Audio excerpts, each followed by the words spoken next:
नमस्कार, मी पल्लवी तुमचं माझ्या चॅनलवरती खूप खूप स्वागत आहे। आज या ठिकाणी मी तुमच्या सोबत रविवार स्पेशल बटाट्याची भाजी आणि पुरी शेअर करणार आहे।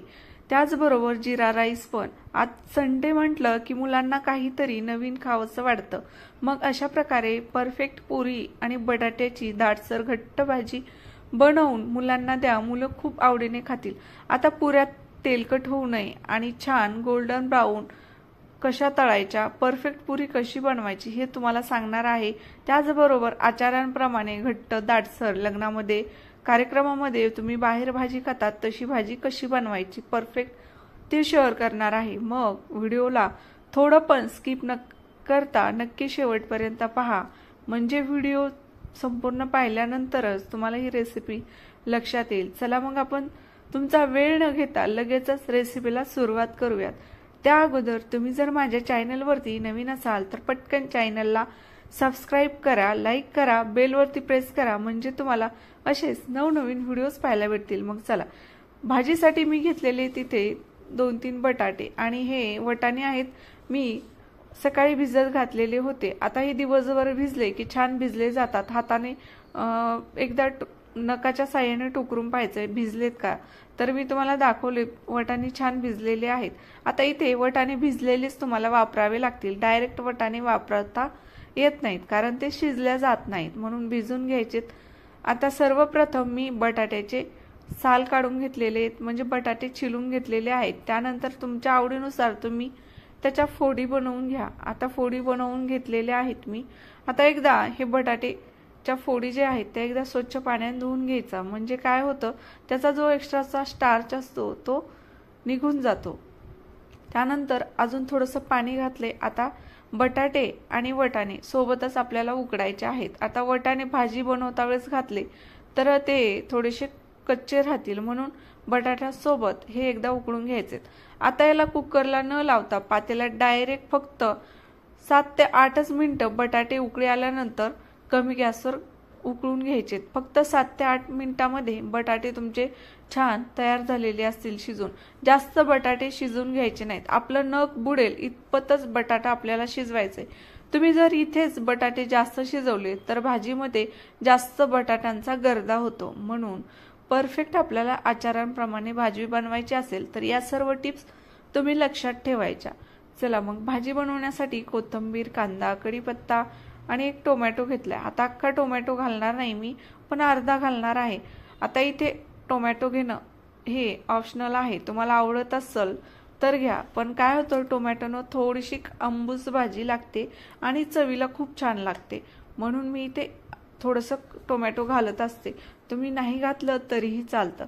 त्यानंतर अद्रक लसणाची पेस्ट पण घेतलेली आहे। आता एक तेजपत्ता घेतलाय, करंट फुलाची एक पाकळी घेतली आहे, थोडीशी दालचिनी घेतली। आता हे खडे मसाले आहेत, तुम्ही इथे मिरी आणि लवंगा पण वापरू शकता, पण काय होतं एखाद्या वेळेस भाजी खाता वेळेस ते जर आपल्या दाताखाली आलं तर जास्त तिखट लागतं, म्हणून मी ते बारीक जे आहेत खडे मसाले ते वापरले नाहीत।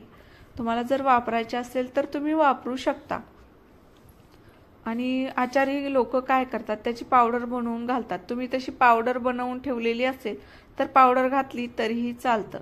मग चला, कढईमध्ये तेल घातलं, जिरे मोहरी फोडून घेतली, लसण अद्रकची पेस्ट, त्यानंतर कांदा। आता हे तेजपत्ता आणि जे खडा मसाला घेतलाय थोडासा तो तेलामध्ये घाला। आता या खड्या मसाल्यांनी भाजीला खूप छान फ्लेवर येतो।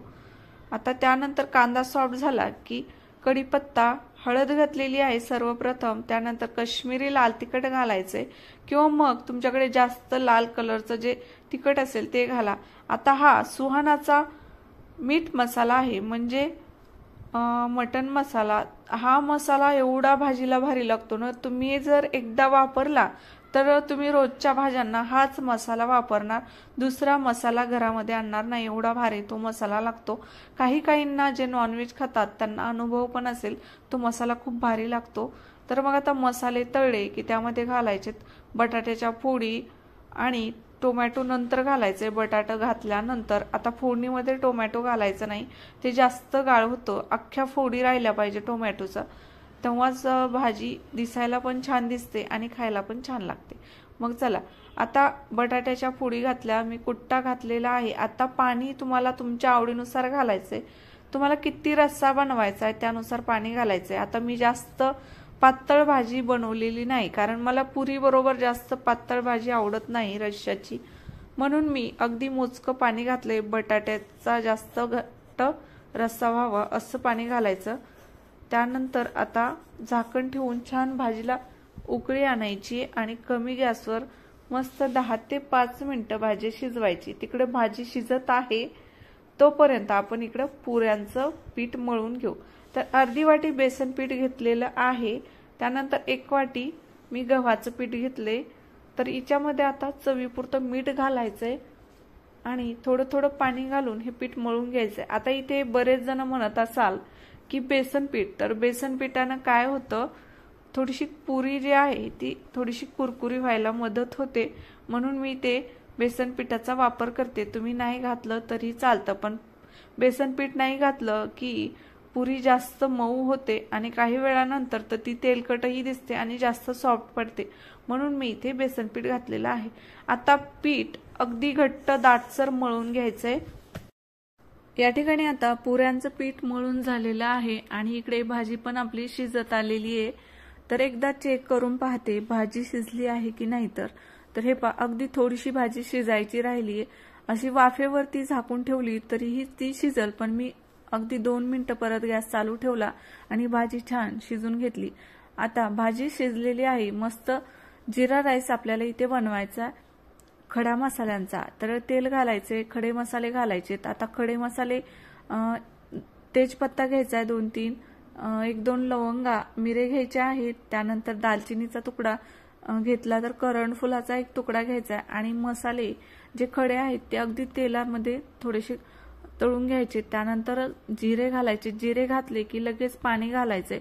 आता मोकळा भात बनवायचा असेल तर थोडा पाण्याचा वापर एरवीपेक्षा कमी करायचा आणि पाण्याला उकळी आली की त्यामध्ये धुतलेले तांदूळ घालायचे। उकळी आल्यानंतर कुकरचं झाकण लावून फक्त 7 ते 8 मिनिटं कमी गॅसवर कुकर ठेवून द्यायचे। आता इथे 8 मिनिटांमध्ये भात तयार झालेला असेल।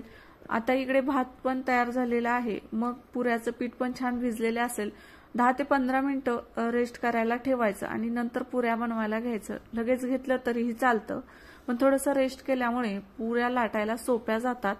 तर या ठिकाणी आता कढईमध्ये तेल घातले पुऱ्या तळण्यासाठी। आता जास्त पुऱ्या नाही आहेत, म्हणून मी अगदी थोडंसं तेल घातले, पुऱ्या तळतील इतकंच आणि एकच पुरी तळल्या जाईल या तेलामध्ये, तेवढंच तेल घातले। कारण इथे फक्त 2 जणांना पुरतील एवढ्याच पुऱ्या बनवते मी, कारण घरामध्ये जास्त लोकही नाहीत खायला, मग जास्त कशाला बनवायच्या, म्हणून मी थोडंसं तेल घातले आणि पुऱ्या तेवढ्या तेलामध्ये तळून तेल शिल्लकही राहतं। तर हे पहा, आवडीनुसार आता तुम्ही पुऱ्या बनवून घ्यायच्या, तुम्हाला जेवढ्या आकाराच्या बनवायच्या तेवढ्या, पण तुम्ही इथे पातळ जर पुरी लाटली तर ती थोडीशी कुरकुरीत होईल, म्हणजे जास्त सॉफ्ट होणार नाही, आणि जास्त जाड लाटली तर मस्त टम्म पुरी फुगेल आणि जास्त कडकही होणार नाही आणि अगदी लूज पण पडणार नाही, मस्त अशी पुरी तयार होईल बेसन पीठ घातल्यामुळे।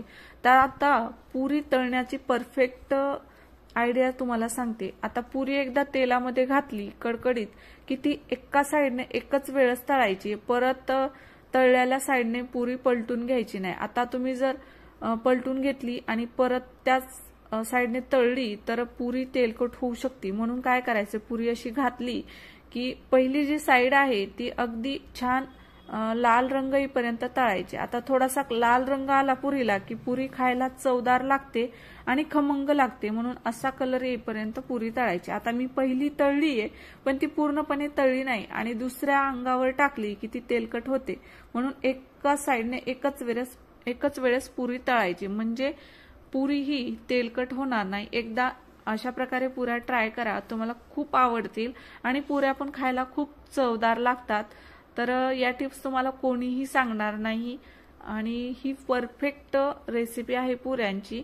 तर हे पहा, ज्या पातळ पुऱ्या लाटलात त्या बिलकुल टम्म फुगत नाहीत आणि जास्त कडकही होत नाहीत, अगदी ठिसूर पुरी तयार होते बेसन पिठामुळे, आणि जी टम्म फुगली ती जास्त कडकही नाही आणि जास्त सॉफ्टही पडत नाही। तर हे पहा, ज्या जाड लाटलेल्या आहेत त्या फुगल्या आणि ज्या पातळ लाटल्यात त्या थोड्याशा फुगल्या नाहीत। तर पहा, मस्त पुऱ्या तयार झालेले आहेत आणि कलर पण खूप छान आहे पहा. अशा कलर येईपर्यंत पुऱ्या तळायच्यात म्हणजे खायला चवदार लागतात. आणि अगदी फुल गॅसवर पण पुऱ्या तळायच्या नाहीत. स्टार्टिंगला फुल ठेवायचा आणि नंतर कमी गॅसवर पुऱ्या तळायच्यात म्हणजे पुरी छान तळल्या जाते आणि चवीला तर खूप भन्नाट लागते. आणि इथे मस्त आचार्यांसारखी दाटसर घट्ट भाजी तयार झालेली आहे आणि पुऱ्यांबरोबर अशीच भाजी छान लागते.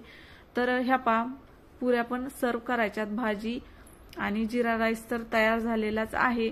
तर आजची ही पुऱ्यांची रेसिपी तुम्हाला कशी वाटली नक्की कमेंटद्वारे कळवा. आणि अजून चॅनलला सबस्क्राईब केलं नसेल तर पटकन आता चॅनलला सबस्क्राईब करा, लाईक करा, बेलवरती प्रेस करा म्हणजे तुम्हाला असेच नवनवीन व्हिडिओज पाहायला भेटतील. आणि आज रविवार आहे, मुलांना एकदा ही रेसिपी नक्की बनवून द्या. मुलं खूप आवडीने खातील. किंवा मग येणाऱ्या संडेला तरी ही रेसिपी ट्राय करा. आणि खूप छान अशी भाजी पुरी लागते या पद्धतीने बनवल्या. तर मग आजचा एवढा छान व्हिडिओ तुमच्याकरिता मी शेअर केलेला आहे. तर एक लाईक तरी करा आणि नवीन व्हिडिओ सोबत भेटल मी. तोपर्यंत तुम्हाला बाय बाय.